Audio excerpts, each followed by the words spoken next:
গাড়ি চালিয়ে নিজের প্রাইমারি স্কুলের শিক্ষিকার সঙ্গে দেখা করতে যান রাশিয়ার প্রেসিডেন্ট ভ্লাদিমির পুতিন। আনুষ্ঠানিক স্যুটের বদলে তার পরনে ছিল সাধারণ পোশাক, হাতে ছিল ফুলের তোড়া। মস্কোর ব্যস্ত রাস্তায় একেবারেই সাধারণ পোশাকে দেখা যায় প্রেসিডেন্টকে। রাজধানীর আরবাত এলাকার একটি হোটেলে তার সেই শিক্ষিকার সঙ্গে দেখা করেন পুতিন। সাক্ষাৎ শেষে নৈশভোজের নিমন্ত্রণে নিজেই আবার গাড়ি চালিয়ে শিক্ষিকাকে নিয়ে যান ক্রেমলিনে।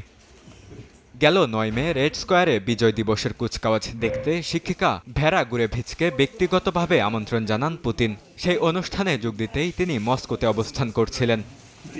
হোটেলের লবিতে উপস্থিত এক ব্যক্তির সঙ্গেও সংক্ষিপ্ত আলাপ করেন পুতিন। ওই ব্যক্তি জানান তিনি বিজয় দিবসের ছুটি কাটাতে সোচি থেকে মস্কোতে এসেছেন। এরপর দুজনের মধ্যে মস্কোর আবহাওয়া নিয়েও সংক্ষিপ্ত কথোপকথন হয়। পুরো ঘটনাটি ঘিরে এক ধরনের স্বাভাবিক ও অনাড়ম্বর ভাব তুলে ধরার চেষ্টা করছে ক্রেমলিন।